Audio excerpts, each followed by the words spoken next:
Good evening, my little creatures of the night. Mr. Wendigo back again with your late night creature feature. Before we begin, I'm curious. Where are you listening from tonight? Alone in your room? Driving through empty roads? Drop a comment and let me know. I like knowing who's out there in the dark with me. Now then, let's see what tonight's tale brings us. Chapter 1. The Crossing at Ruidosa. I always looked forward to October in a way that felt almost childish. Other people counted down to football season or deer season. Me?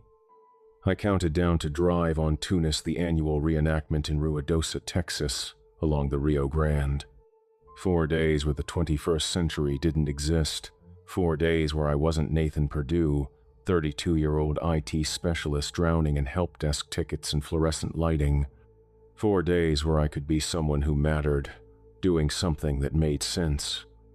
My apartment back in Fort Worth was a box, beige walls, humming fridge, a job where I fixed problems I didn't cause for people who didn't care, meetings about meetings, emails that should have been texts, texts that should have been nothing. But out here I had a purpose. My reenactment kit was more polished than anything I owned. Original pattern boots worn thin at the soles but still holding. A rifle that never fired a bullet but weighed just as much as the real thing, 11 pounds of wood and metal that felt right in my hands. The scratchy wool uniform that could bake you alive by noon and freeze you by midnight. Every piece authentic, every detail researched. I'd blown 3 paychecks on an original Browning belt from an estate sale in Oklahoma. My coworkers thought I was insane, but they spent their money on whatever helped them forget their lives. I spent mine becoming someone else. The thing is, when you sign up for something that immersive, you learn to expect exhaustion, discomfort, maybe even injury, heat stroke, twisted ankles, dehydration. What I never expected was what I saw that year. What followed me along the riverbanks, just out of torchlight. What made me realize some things from the past should stay buried. The arrival. The road into Ruidosa wasn't really a road, just 2 ruts of dirt and gravel winding through the desert like a scar. Big Bend's mountains stood jagged in the distance, teeth against the sky. The Rio Grande glimmered dark and narrow at the valley floor, not the fat, muddy thing most people picture, but a vein, shallow in places, deep enough to drown in others. I pulled into the event grounds late afternoon, October sun already slanting west and turning everything gold. My truck coughed to a stop, dust settling around the tires. The AC had died somewhere outside Alpine, and my shirt was stuck to my back with sweat. But the second I killed the engine and heard the sounds of camp, all that melted away. Canvas snapping in the breeze, metal canteens rattling, voices calling orders in accents from a dozen states, the smell of canvas and gun oil and dust. This was home.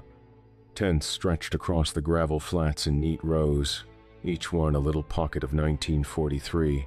Tunisia, weathered crates stamped with faded letters, helmets stacked like turtle shells. Oil lamps hung on posts. Men and women already in uniform.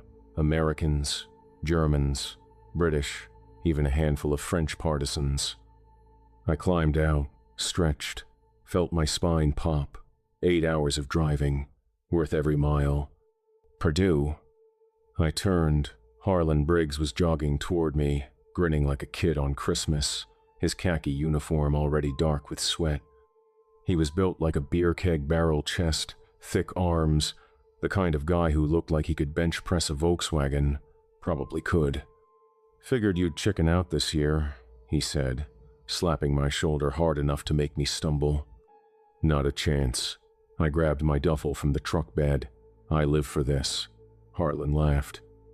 He was a diesel mechanic out of Houston, worked on 18-wheelers, came home covered in grease, had 3 kids under 10 and a wife who thought reenacting was his midlife crisis. But out here, he wasn't just some wrench turner. He was Sergeant Briggs, 2nd Armored Division, and he took it seriously. "Amy still giving you shit about coming?" I asked. Every year, he shrugged. Says I spend more on gear than groceries. Probably true. But hell, Nate, what else am I supposed to do? Sit on the couch and watch TV until I die? I knew the feeling. We started hauling my gear toward the American sector. The sounds wrapped around me, boots on gravel, someone cursing at a stubborn tent pole, distant laughter. My chest felt lighter than it had in months. Missed you at Palo Duro, Harlan said as we walked. That July event was brutal. 103 degrees. Lost 2 guys to heat exhaustion before noon. Couldn't get off work. The words tasted bitter. My boss scheduled some bullshit team-building thing. Trust falls and icebreakers. Harlan snorted. Jesus, you miss a battle for trust falls? Don't remind me. We reached the unit area. Tents already up. Foxholes dug shallow into the rocky soil. Sandbags piled waist-high. A couple guys I recognized waved. Others I didn't. New blood. First-timers, probably. They had that nervous energy, checking their gear 3 times, adjusting their helmets. I dropped my duffel and breathed it in. Dust, canvas, history. This was real. Everything else was just killing time. Setting camp. We built camp the way we always did. Organized chaos that somehow worked. I claimed a spot near Harlan's tent, rolled out my bedroll, staked down my half-shelter. The work felt good, physical, simple. My hands knew what to do.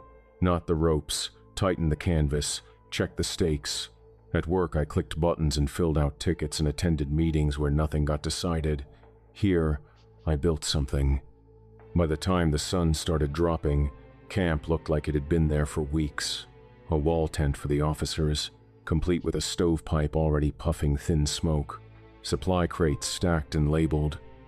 A weapons rack holding a dozen blank-firing rifles. Even a field kitchen set up with a beat-up coffee pot already percolating. The sky bled orange and purple. Desert cold crept in fast, slipping under my collar. I sat on an ammo crate cleaning my boots not because they needed it, but because that's what you did. The ritual mattered. Someone was playing a bugle deeper in the valley. The notes echoed sharp against the cliffs, mournful and beautiful. Taps, maybe, or something older. That's when I heard it. Faint, almost buried beneath the murmur of voices and the wind sliding through mesquite. A sound that didn't belong. Crying. Soft, high-pitched, mournful, like someone sobbing into their hands. I looked up from my boots, squinting toward the river. The Rio Grande shimmered under the rising moon, silver scales rippling. Nothing there but current and shadow. You hear that? I asked Harlan. He was sitting a few feet away, bent over his rifle, checking the action for the 3rd time. Hear what? Sounded like someone crying. Harlan cocked his head, listened, then shrugged. Probably coyotes. They scream like banshees out here. First time I came down, thought someone was being murdered. Turns out it's just how they sound. I forced a laugh. Yeah, probably. But coyotes don't sound like that. They yip and bark and howl. They don't sob like heartbroken mothers.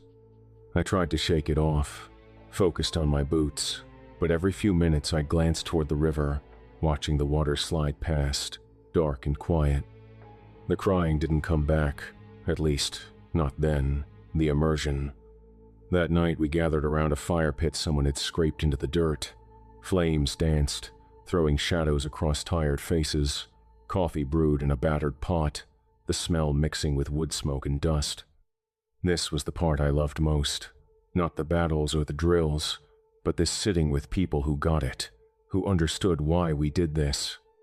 A guy named Carlos, dressed as a German Fallschirmjäger, was arguing good-naturedly with a British reenactor about historically accurate bootlaces. Someone else was passing around a flask of whiskey that definitely wasn't period correct, but nobody cared. Harlan nudged me. Glad you made it, man.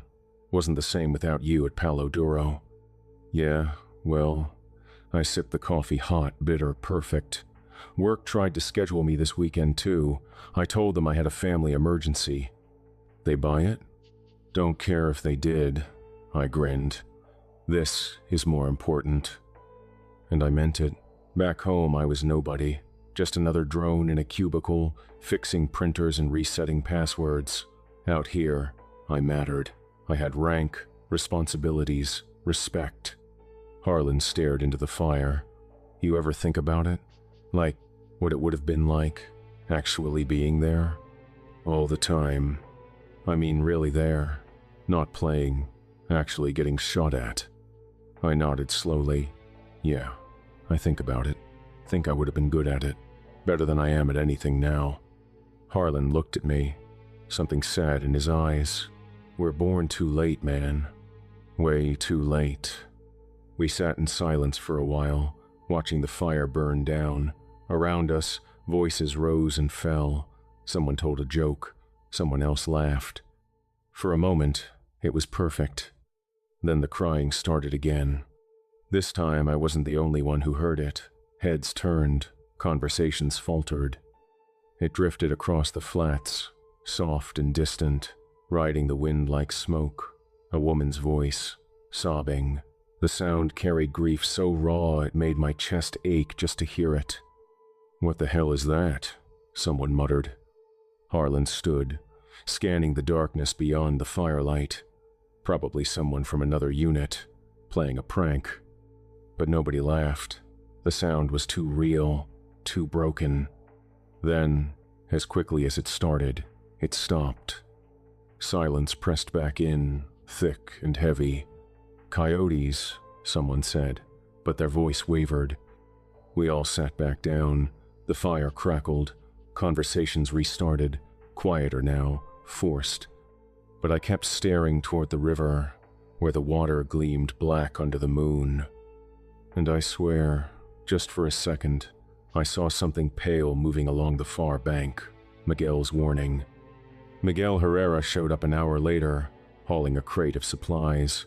He was local, grew up in Presidio, knew the desert like most people knew their living rooms. Wiry, mid-50s, face weathered by sun and wind. He'd been doing Tunis for 3 years, always played a partisan fighter, always brought the best tamales on the last night. He set the crate down and accepted a cup of coffee, nodding his thanks. The fire lit his face in orange flickers. His accent was thick but easy. Good turnout this year. Best yet, Harlan agreed. Got guys from California, even one from Maine. Miguel smiled, but it didn't reach his eyes. He glanced toward the river, then back at the fire. He sipped his coffee, eyes drifting toward the river. You boys know the stories about this place? The circle went still. What stories? Someone asked. Miguel sipped his coffee, taking his time. This stretch of the Rio Grande, it's old, older than Texas, older than America. The people who lived here first, they had rules. Don't camp too close to the water.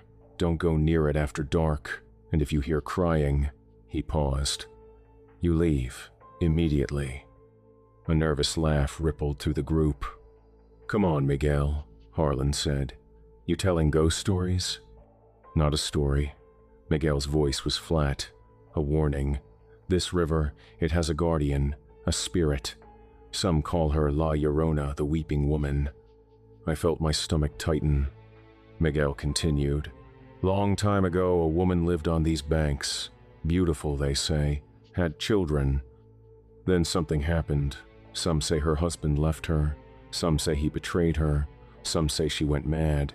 Either way, she drowned her children in the river. When she realized what she'd done, she drowned herself too. The fire popped, sending sparks spiraling into the dark. Now she wanders, Miguel said, searching for her children, weeping, and when she finds someone near the water, he met my eyes. She tries to take them, drag them under, make them hers. That's bullshit, someone muttered. Miguel shrugged. Maybe, but every few years someone goes missing during events like this. Always near the river, always at night. Bodies turn up downstream, bloated, eyes open like they were staring at something terrible. Jesus, Miguel, Harlan said. You trying to scare off the newbies? I'm trying to keep you alive. Miguel's tone was sharp. Then he softened. Just be careful. Don't wander alone. And if you hear her crying, don't go looking. She's close when you hear her. But if the crying stops, he leaned forward, that means she's right behind you. The circle erupted in nervous laughter, but it sounded forced. I didn't laugh. I just stared at Miguel, remembering the sobbing I'd heard earlier, the pale shape moving along the water. Miguel caught my expression. He gave a small nod, like he understood.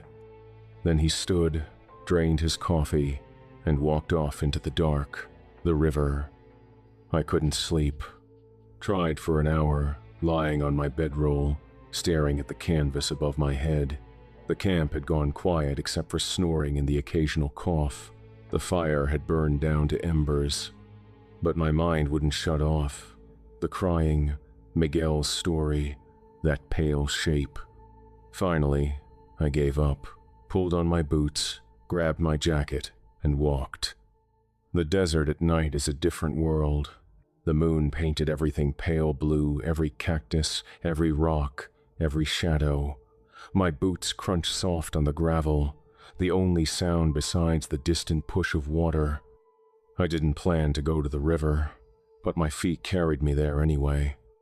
The Rio Grande looked harmless in the moonlight, just a band of black water sliding over stones, maybe 30 feet across, shallow enough to see the bottom in places. On the far side, Mexican mountains rose dark against the stars. I stood on the bank, hands in my pockets, breath fogging white. It was beautiful, peaceful. Then the air changed. Warmer, heavier, like someone had draped a wet blanket over the world. And I heard it again. The crying. Not distant this time, close, so close it felt like the sound was coming from inside my chest. A woman's sobs, raw and desperate, grief so deep it had weight, pressing down on my shoulders, making my knees weak. Hello? My voice cracked the silence. Is someone out there? The crying stopped. Dead silence. Not even the water made sound. Then, from across the river, something moved. A figure emerged from the reeds, tall, draped in white, hair long and tangled, hanging past her waist. She didn't walk. She glided, feet hidden by the current, moving toward the center of the river without disturbing the water. Her face stayed in shadow, but the grief poured off her like heat. My breath caught, every muscle locked. She raised her arms, reaching. Her fingers were too long, joints bending wrong. The keening started again, a wail that made my teeth ache, that drove nails into my skull. It wasn't just sound, it was emotion made audible, loss, rage, hunger. I stumbled backward, boots catching on rocks. The desert had turned ice cold in seconds. My breath came out in white clouds. The figure tilted her head, slow, bird-like. Then she stepped forward, toward me. I bolted, ran like hell, boots pounding gravel, lungs burning, the tents blurred past, lanterns flickering. I didn't stop until I crashed into the edge of Harlan's tent, nearly tearing the canvas down. Jesus Christ. Harlan jerked awake, scrambling for his rifle. What the hell, Nate? I couldn't speak, just stood there gasping, heart hammering, staring back toward the river. Harlan followed my gaze. What happened? I saw her, I managed. I saw her, the woman, in the river. She... Slow down. Harlan caught my shoulders. You saw what? La Llorona, I whispered. She was right there, reaching for me. Harlan stared at me for a long moment. Then he looked toward the river, where the water whispered on, dark and endless. Harlan looked at me for a long moment. You're exhausted. Heat. Long drive. You need sleep. Harlan, I'm not. Sleep. He held my gaze until I looked away. We'll talk in the morning. But we both knew. I saw it in his eyes, the doubt, the fear that maybe, just maybe, I was telling the truth. I crawled into my tent, pulled the blanket over my head, and lay there shaking. Outside, the river whispered, and somewhere in the dark, a woman wept. Chapter 2, the second day. Morning in Ruidosa comes like a slap. The desert doesn't do gentle, it punches you awake with light that feels like it's trying to bleach your bones white. I'd managed maybe 2 hours of sleep, and those were broken by nightmares of pale hands reaching from black water. Every time I closed my eyes, I saw her, that figure gliding across the river, arms raised, fingers too long. Every time I started to drift, I heard her, that sobbing that burrowed into your chest and nested there. I told myself it was exhaustion. The desert does that.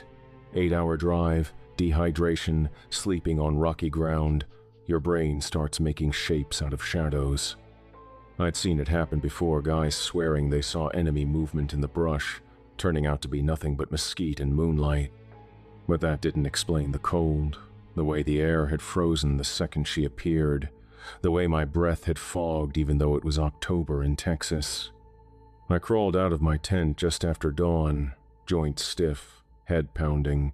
The camp was already stirring, men stumbling to the latrine, fires being rekindled, the smell of coffee cutting through the dust. Harlan was sitting on an ammo crate, lacing his boots. He looked up when I emerged, eyes searching my face. "You good?" he asked. "Fine," I lied. "You look like shit." "Thanks."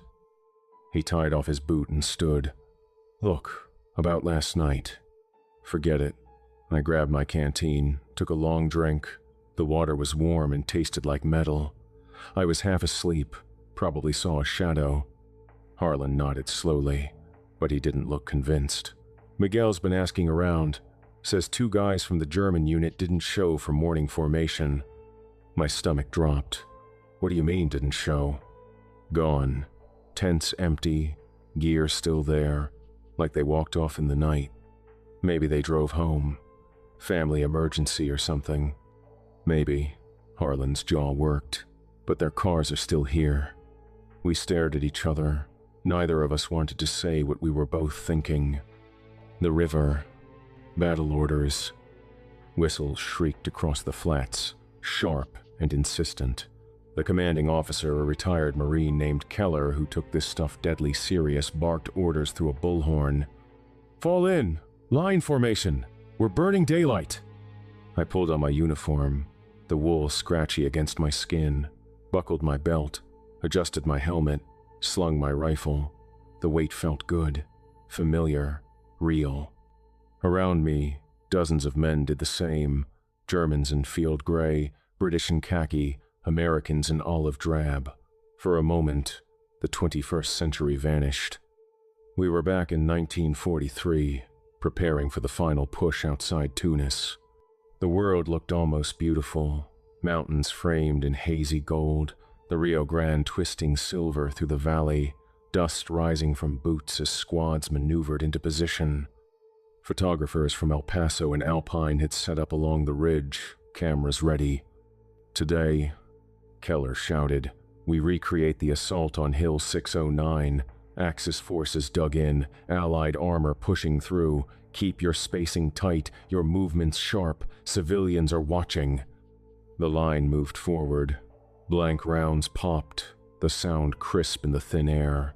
Smoke grenades hissed, drifting gray plumes across the battlefield. I advanced with my squad, rifle raised, sweat already dripping into my eyes. From a distance, it probably looked authentic, a piece of history come alive. But I couldn't focus. Every time I shifted position, I felt eyes on me. Not the spectators, not the other reenactors, something else. The river. It sat there in my peripheral vision, dark and winding, like a scar that wouldn't heal. Trevor's death. It happened just before noon. The sun was merciless, baking us inside our wool uniforms. Men stumbled between skirmishes to gulp water from canteens, faces red, shirt soaked through. The commanders called a 15-minute break. I was crouched in whatever shade I could find when I heard it. The sobbing, not distant, not faint. Right there, so close it felt like someone was kneeling beside me, weeping into their hands. I jerked my head up, scanning the area. That's when I saw him. Trevor Nichols, a guy from the Oklahoma unit I'd met last year. Good guy. Worked construction, had a wife and 2 kids, showed me pictures once of his daughter's birthday party. He was standing at the riverbank, staring down into the water. His rifle hung loose at his side. His face was slack, empty, eyes glassy like he was sleepwalking. "Trevor," I shouted. "Hey!" No response. He stepped forward, boots sinking into mud. Then another step. I broke cover and sprinted toward him, the reenactment forgotten. "Trevor, get back here!" He didn't blink. The sobbing grew louder, wrapping around us both, pulling at something deep in my chest. It sounded like my mother crying when my dad died. Like every grief I'd ever felt compressed into one sound. Trevor stepped into the water. It swirled around his ankles. I grabbed his shoulder just as he moved deeper. His body lurched, yanking against me with strength that didn't feel human, like something else was controlling his muscles, pulling the strings. The water rippled. A pale hand broke the surface, long fingers, skin like wet paper, nails black as rot. It reached for Trevor's leg, grasping. Jesus Christ. I yanked him backwards so hard we both fell into the dust. The hand vanished beneath the current, leaving only widening rings. Trevor blinked rapidly, like waking from a dream. Where am I? You were about to walk straight in, I gasped, still gripping his uniform. I thought I heard. His voice cracked. My daughter, Emma. She was crying.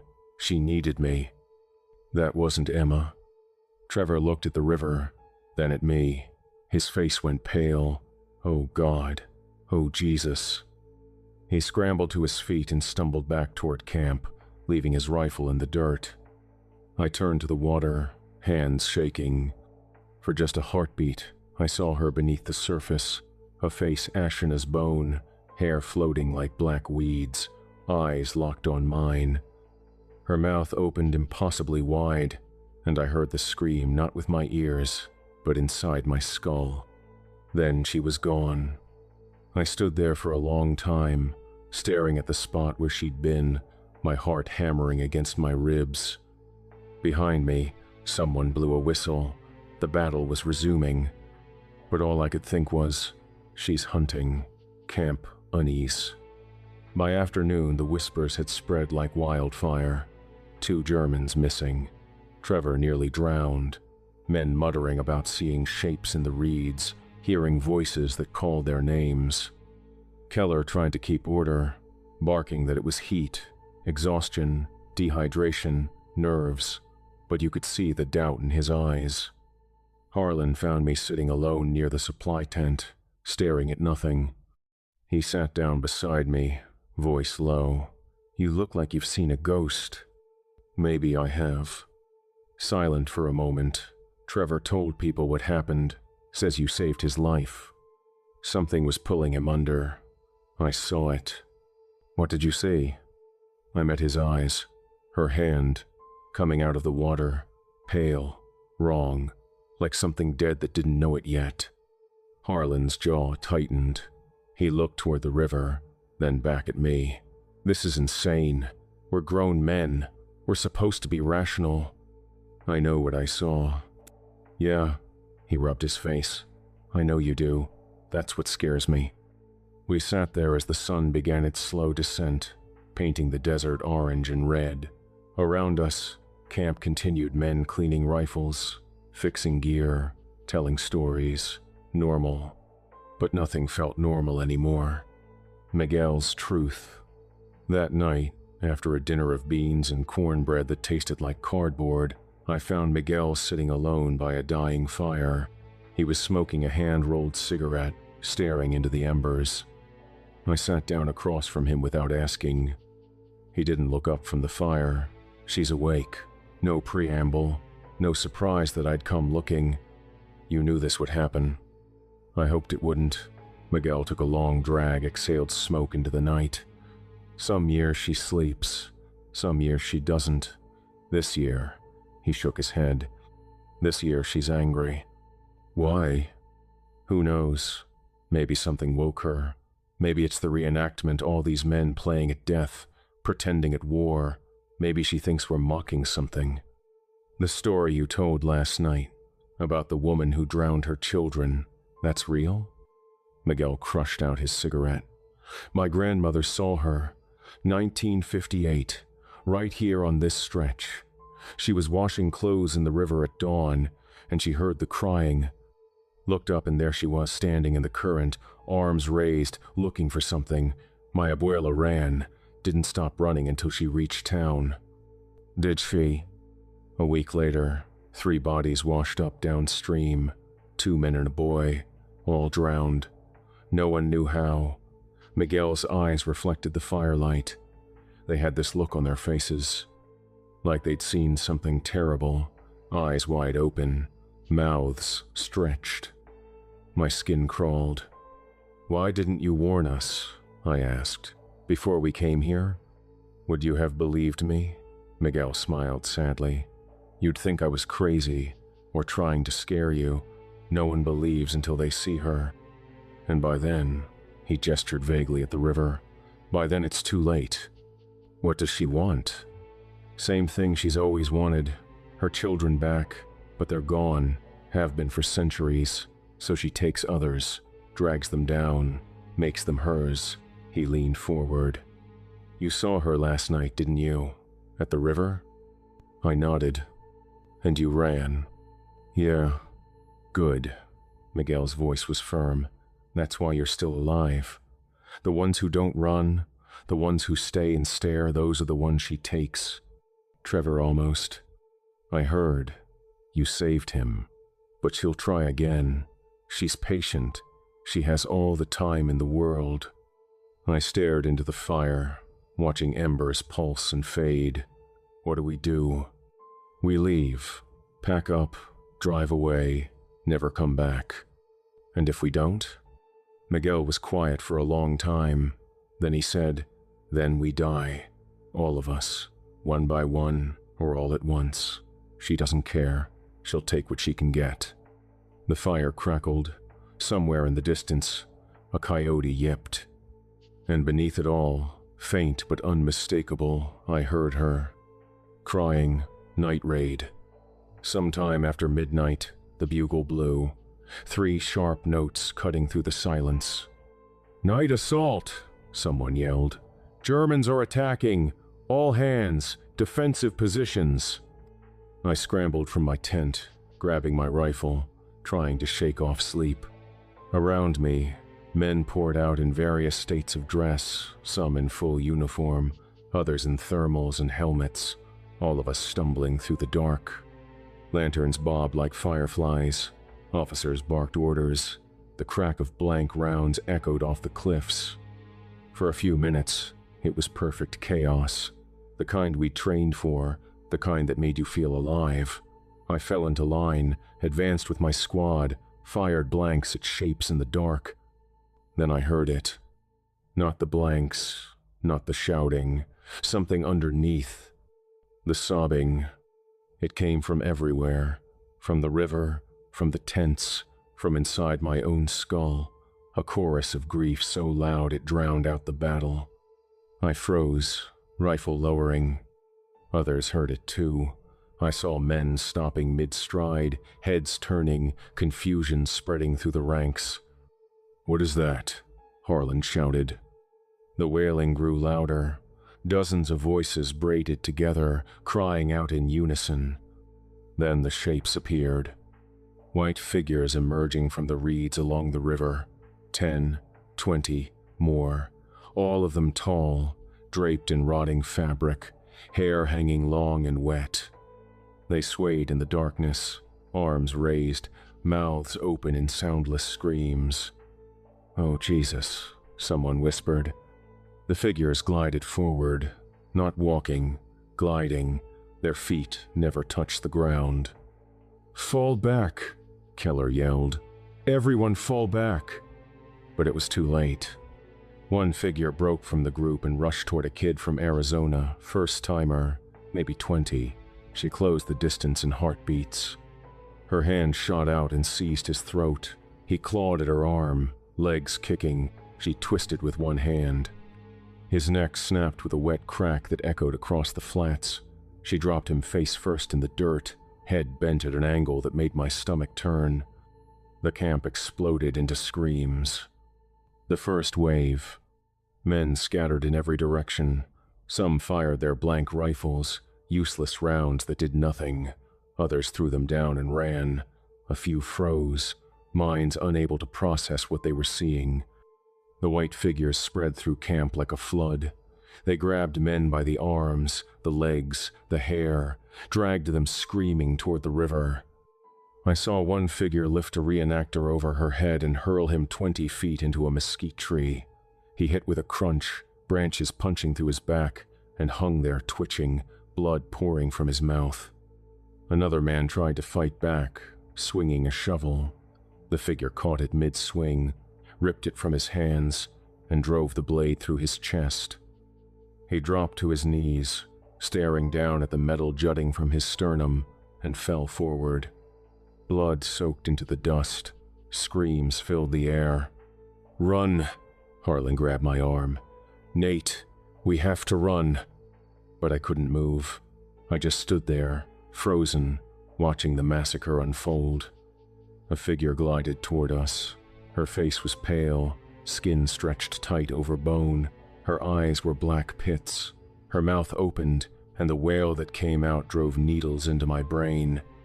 She reached for Harlan.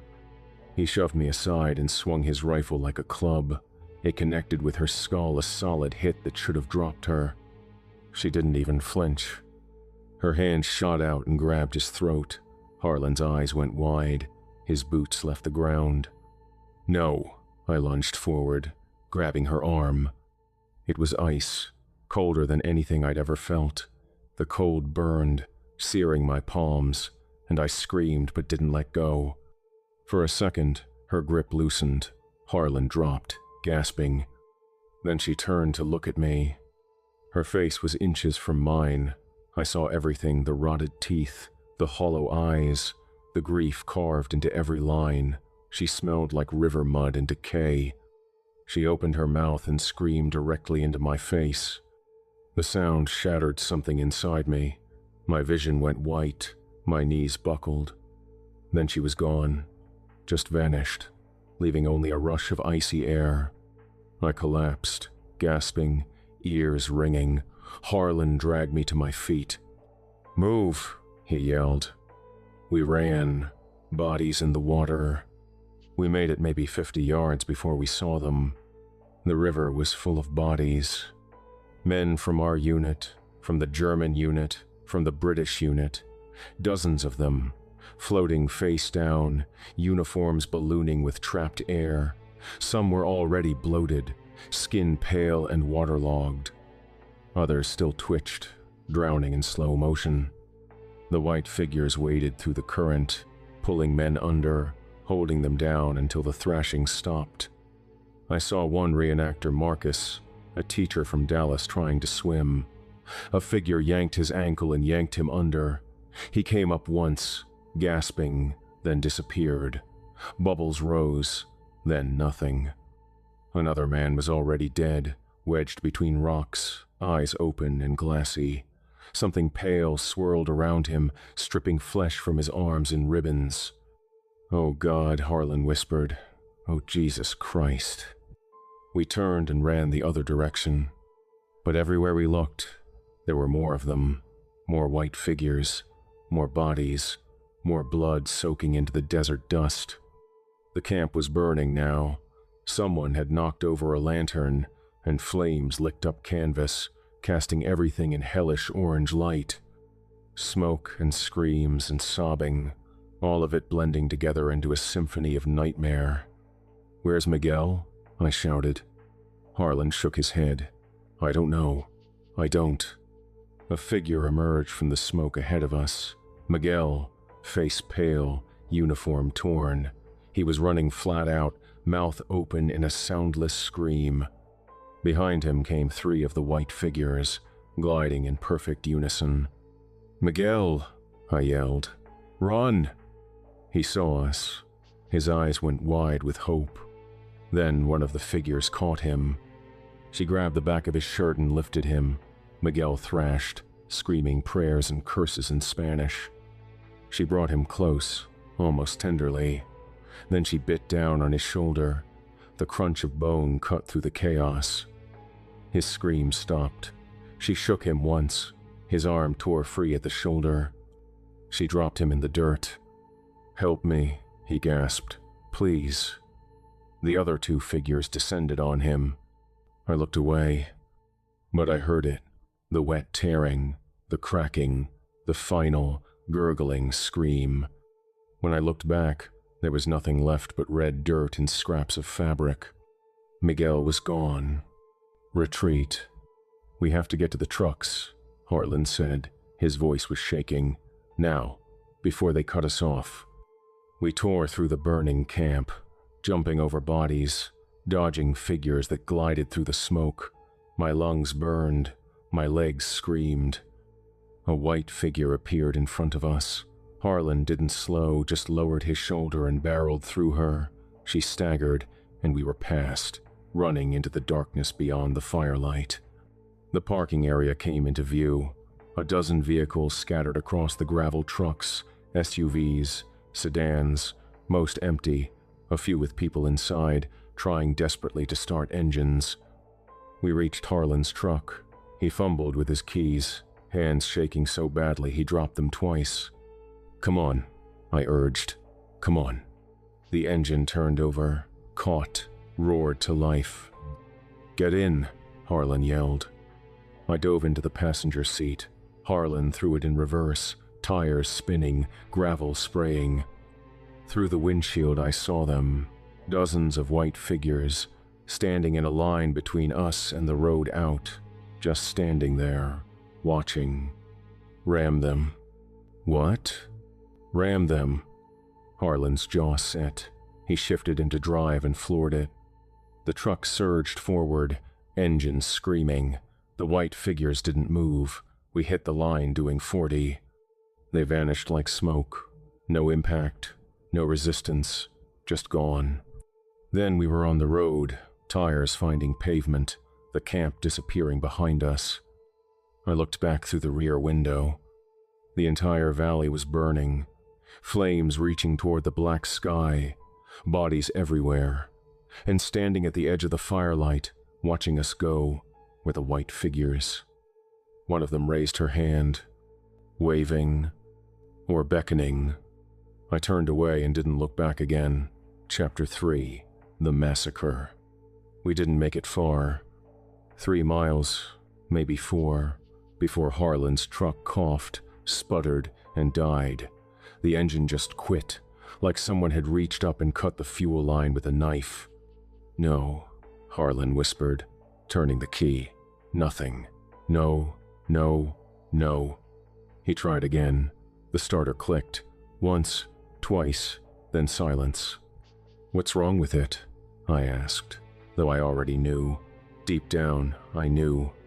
"I don't know. It was running fine at..." Harlan slammed his palm against the wheel. "Fuck!" We sat there in the dark, headlights fading to dim yellow, then nothing. The desert pressed in on all sides.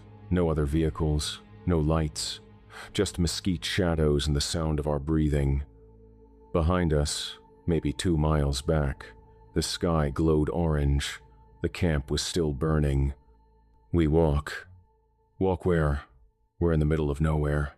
Nearest town is 20 miles. Then we walk 20 miles. Harlan stared at me. His face was pale in the moonlight, eyes wide. "You saw them back there. You really think walking's going to save us? You want to stay here?" He didn't answer, just opened his door and climbed out. I followed.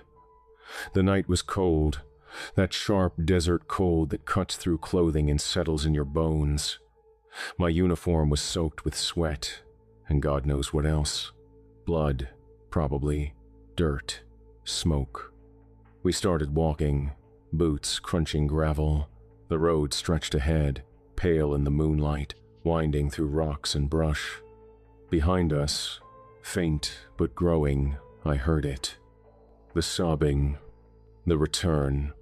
Harlan kept his voice down. She's following us. I know.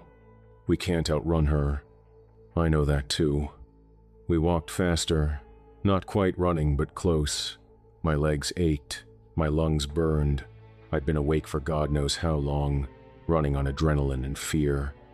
The sobbing grew louder. Not just one voice now, many, dozens. A chorus of grief that made the air vibrate. There, Harlan pointed. Ahead, maybe a quarter mile, lights, a building, small, squat, concrete block with a rusted sign I couldn't read, some kind of abandoned gas station or ranger outpost. We fled. The wailing surged behind us like a wave. I could feel them, the white figures closing the distance, could feel their cold pressing against my back. We hit the building at full sprint. The door was locked. Harlan threw his shoulder against it once, twice. The third time it gave, hinges shrieking. We tumbled inside. I slammed the door shut, and Harlan dragged a metal shelf against it. Not much of a barricade, but better than nothing. The sobbing stopped. Silence pressed in, thick and suffocating. We stood there in the dark, gasping, waiting. Maybe they can't come inside, Harlan whispered. Maybe. A scraping sound outside, slow, deliberate, something dragging across concrete. Then a face appeared at the window. Pale, hollow-eyed, hair hanging in wet tangles. Her mouth opened, and even through the glass I could hear her wail a sound that made my back teeth ache. She pressed her palm against the window, the glass fogged around her hand, ice spreading in crystalline patterns. More faces appeared, dozens of them, crowding the windows, staring in with those empty eyes. Oh, Jesus, Harlan breathed. Oh, Jesus Christ. The glass cracked. Not shattered, cracked. A spiderweb of fractures spreading from where her hand pressed. She pulled back and struck again. The glass splintered further. I scanned the dark. We need another way out. Harlan was already moving, stumbling through the dark, hands searching. Here, back door. It was a metal service door, rusted but intact. He grabbed the handle and pulled. Locked. Break it. With what? I grabbed a metal stool and swung it at the door. Once, twice. The third swing bent the metal around the lock. Harlan grabbed it and yanked, and the door tore open. Behind us, the front windows exploded inward. Glass rained down, and with it came the white figures, pouring through like smoke. Their wails filled the small space, deafening, driving spikes into my skull. We dove through the back door and into the desert night, the hunt. We ran without direction, just away from the building, away from the figures, away from those terrible sounds. The desert was a maze of rocks and brush. I tripped twice, caught myself, kept running. Harlan was ahead of me, his silhouette bobbing against the stars. Then he stopped. Nate.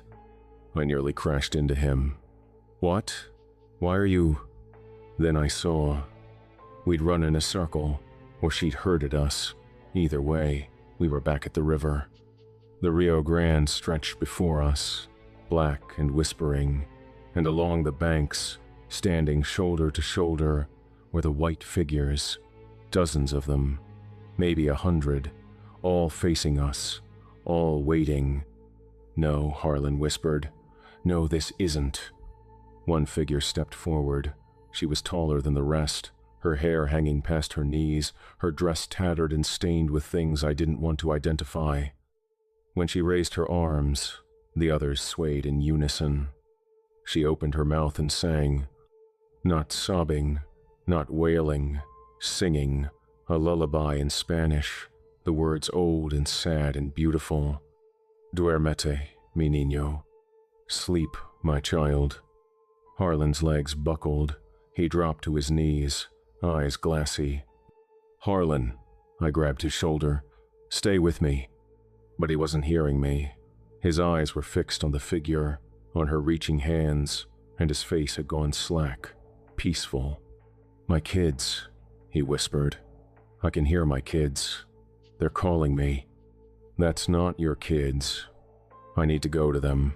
He stood, pulling away from my grip. They need me. Harlan, don't. But he was already walking, toward the river, toward her. Harlan's death. I ran after him, grabbed his arm, but he shrugged me off. Let me go, Nate. No. I said, let me go. He shoved me. By the time I scrambled up, he was at the water's edge. The tall figure glided forward. She reached for him, and he went to her like a child to its mother. She wrapped her arms around him. For a moment, almost tender, she stroked his hair, whispered something in his ear. Then her grip tightened. I heard his ribs crack sharp pops like green wood snapping.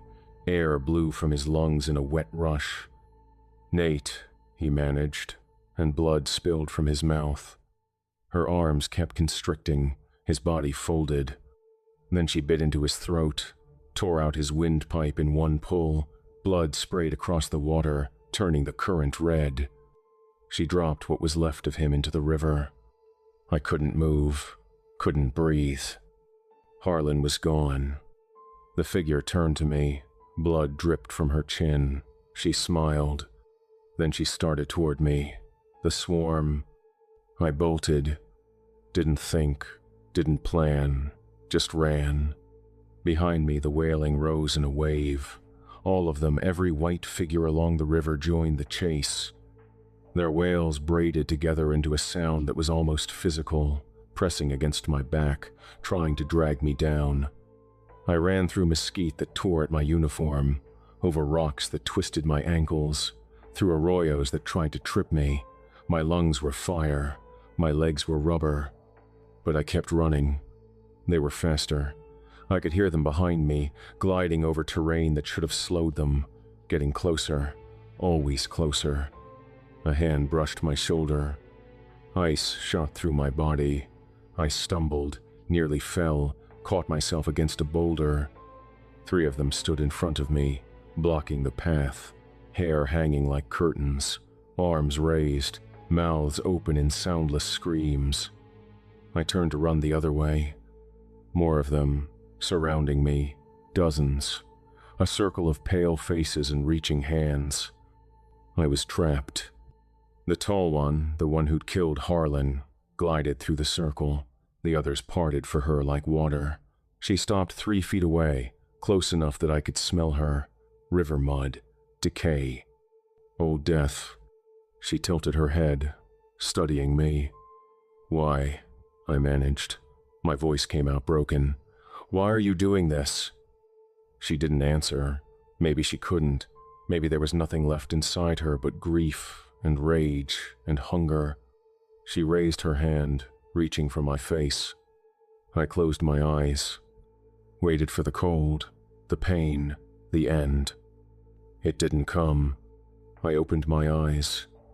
She was still there, hand inches from my face, but she wasn't moving, just staring at me with those hollow eyes. Behind her, the others waited, patient, eternal. I don't understand, I whispered. She leaned close. Her breath was ice against my ear. When she spoke, her voice was like wind through dead leaves. Testigo. Witness. Then she pulled back, lowered her hand, turned away. The circle of white figures parted. She was letting me go. Lone survivor. I didn't question it, didn't wait to see if she'd change her mind. I ran until my legs gave out and I collapsed in the dirt, gasping, crying, shaking. Ran until the sobbing faded to nothing and I was alone with the desert silence. When I finally looked back, they were gone, just shadows and mesquite and moonlight. The eastern sky was lightening, dawn coming. I'd survived, but survival felt like a punishment. I stumbled through the desert as the sun rose, turning everything gold and red. Eventually, I found the road, walked until a truck appeared, a rancher heading into Presidio. He took one look at me and nearly drove past. I must have looked insane, uniform torn and bloody, face streaked with dirt and tears, eyes wild. But he stopped, let me climb in. "You okay, son?" he asked. I didn't answer, couldn't. He drove me to Presidio, dropped me at a gas station. I called the police. They found the camp 2 days later, or what was left of it. The official report said it was a flash flood. The Rio Grande had surged during the night, swept through the encampment, caught everyone by surprise. 37 confirmed dead. 12 missing, presumed drowned. Bodies recovered downstream over the following weeks. Bloated, fish-eaten, but drownings, the report said. All of them. No mention of broken bones, no mention of teeth marks, no mention of the way some of them were torn apart. Just drownings. I didn't correct them. The weight. I went home to Fort Worth, back to my apartment, back to my job. For a while I tried to pretend it hadn't happened, tried to convince myself it was trauma, hallucination, some kind of shared psychosis brought on by stress and heat. But I knew. I'd seen her, seen them, watched Harlan die, watched Miguel torn apart, watched Trevor walk toward the water like he was being pulled by invisible strings. I'd survived when everyone else hadn't. Testigo. Witness.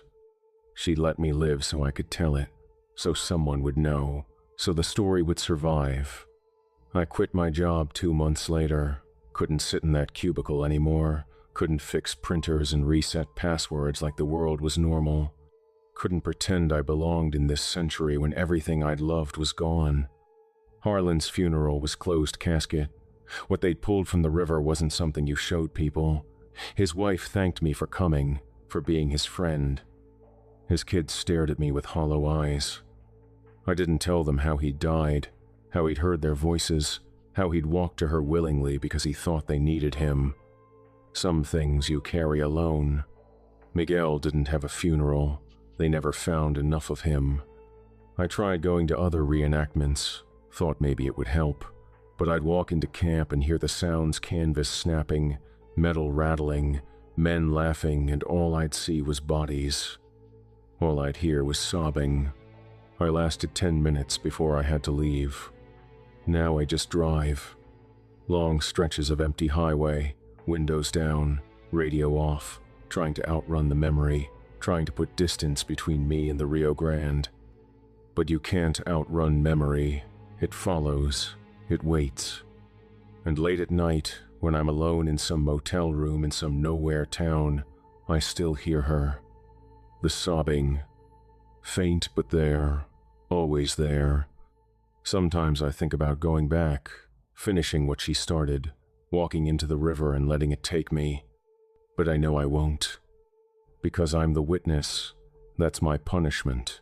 To live, to remember, to carry their deaths with me until I die of old age or accident or something else.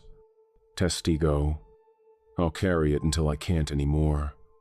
And maybe then, when I finally close my eyes for the last time, I'll hear her one more time, singing that lullaby. Duermet, mi niño. Sleep, my child. Maybe then I'll finally rest. Epilogue. The long road home. The sun was sliding low when I finally made it back to my truck. Found it right where I'd left it 3 days ago, a lifetime ago, half buried in dust on the edge of what used to be the encampment. The camp was gone, not destroyed, erased, like someone had taken a broom to history and swept it clean. A few tent stakes jutted from the dirt, charred wood from fire pits, dark stains on the ground that could have been oil or blood or both. No bodies. The flood had taken them all, according to the official story, swept downstream, scattered across 50 miles of riverbank. Some would wash up in Mexico, some would never be found. I knew better. The truck sat waiting, windshield webbed with grit, hood speckled with dried blood that wasn't mine. My hand shook as I fumbled the keys from my pocket, somehow still there, somehow still real. The door creaked when I pulled it open. I climbed inside. Boots left red-brown smears on the floorboard. For a long moment I just sat there, gripping the wheel, staring at my reflection in the cracked rearview mirror. I didn't look alive. Eyes bloodshot and ringed black, face streaked with dirt and something darker, lips cracked and bleeding, the face of a dead man who hadn't figured it out yet. The ignition turned with a cough.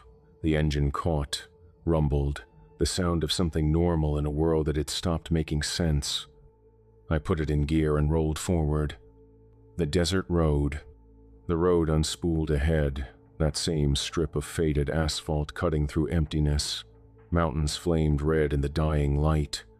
Shadows stretched long across the ground like fingers reaching for something they'd never catch. Every few miles I'd glance in the mirrors, half expecting to see her behind me gliding through the dust, pale arms raised, hair streaming, but there was nothing, just desert swallowing distance. Just me, and the engine, and the road. Still, I couldn't shake the smell. Blood and river mud and smoke. It clung to me, soaked into my uniform, my skin, the fabric of the truck seats. Every time I blinked, I saw them. Harlan's eyes going wide as his ribs cracked, Miguel's arm tearing free in a spray of red, Trevor's face, slack and empty, as he walked toward the water. Bodies bobbing in the current like grotesque toys, helmets spinning downstream. I drove faster. The speedometer climbed, 60, 70, 80. The truck shook, suspension rattling over every bump, but I needed the speed. Needed to feel like I was putting distance between myself and what I'd seen. Between myself and her, the gas station. At some point, time had stopped meaning much. I pulled into a gas station. The place looked half abandoned, one pump leaning like a broken tooth.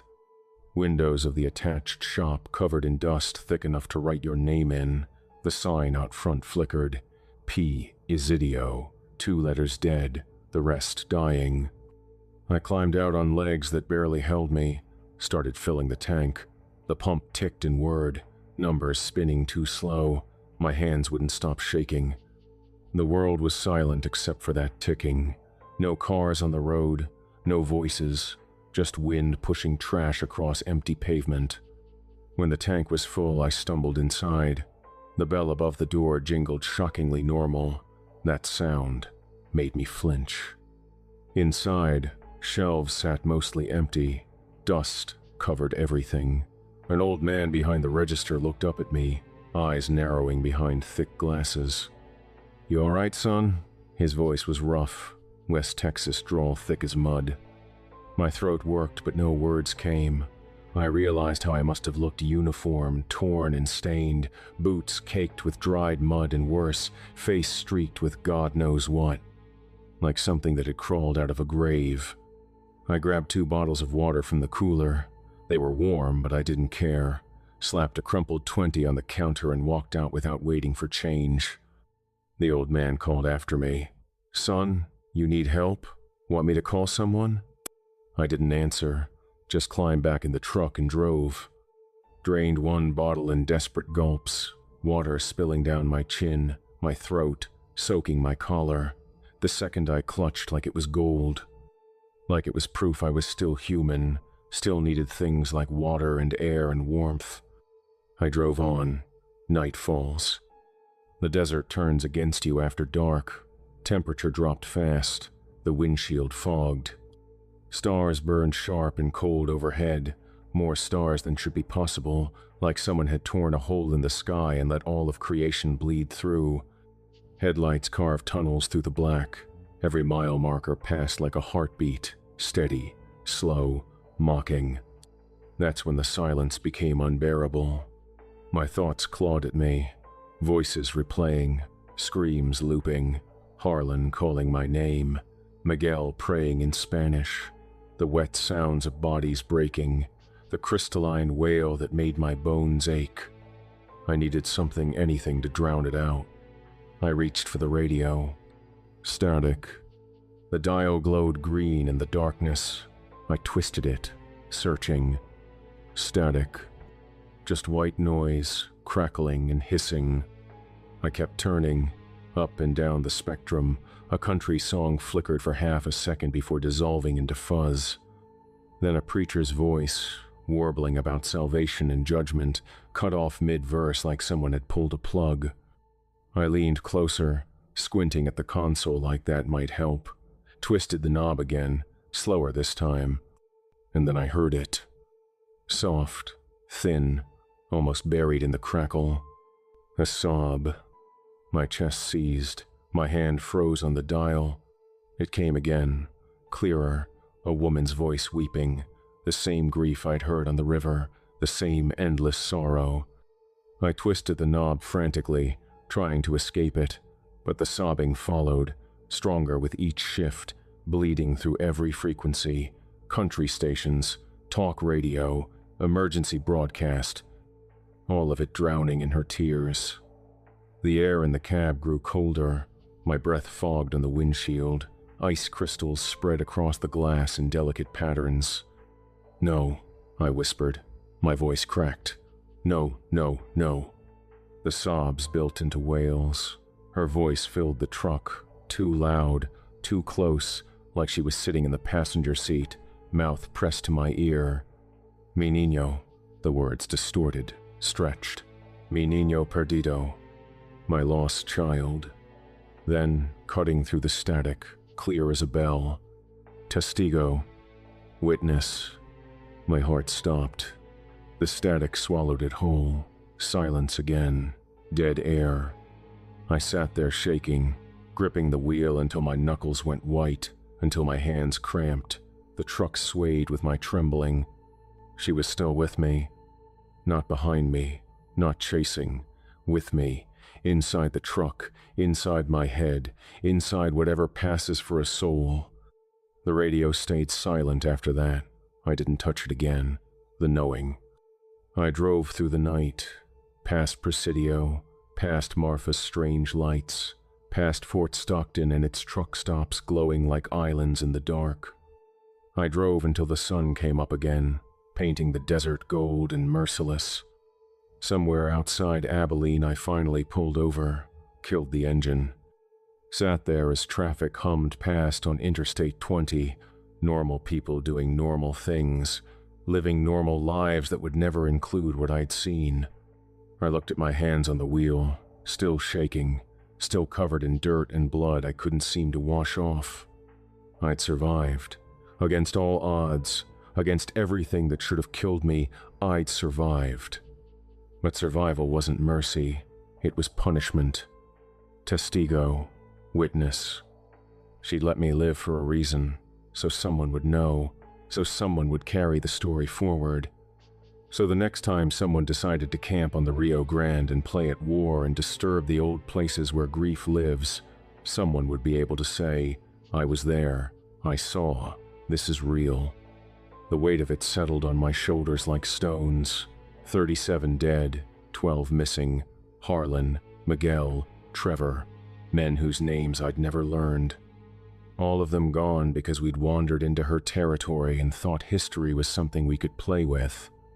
We'd been wrong. I started the engine again, merged back into traffic, drove the rest of the way to Fort Worth in silence.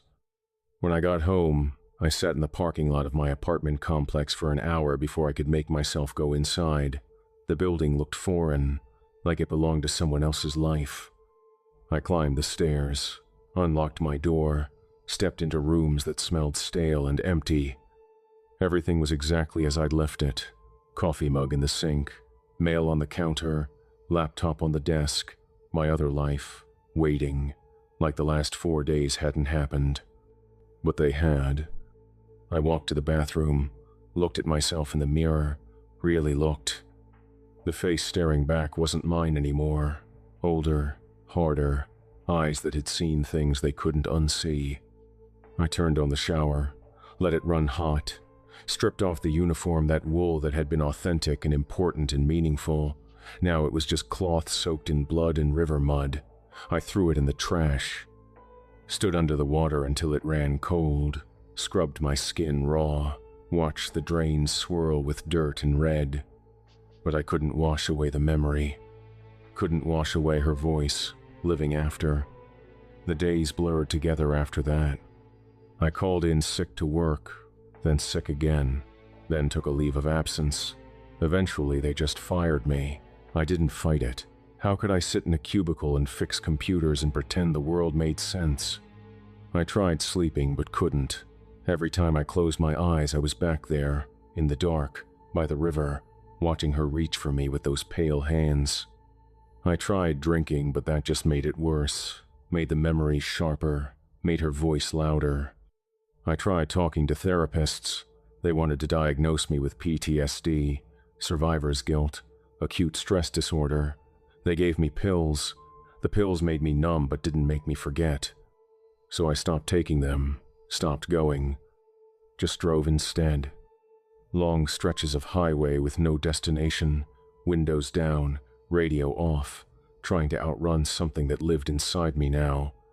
Sometimes I'd end up at Harlan's grave, stand there staring at the headstone. Loving husband, devoted father, died too soon.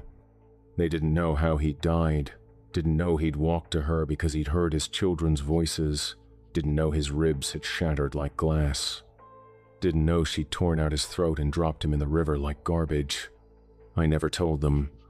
Some truths are too heavy to share. The witness. It's been 2 years now. 2 years since Ruidosa. 2 years since I watched good men die for the crime of camping on cursed ground. I don't do reenactments anymore. Can't. Tried once, showed up to an event in Fredericksburg. Made it about 10 minutes before the panic hit. The sound of canvas snapping. The smell of gun oil. Men laughing and joking and playing at war. All I could see was bodies. I left before anyone noticed I was there. Now I just drive and remember and carry the weight of being the one who lived. Testigo. Sometimes, late at night when I'm alone in whatever motel room I've landed in, I hear her. Faint but there, always there.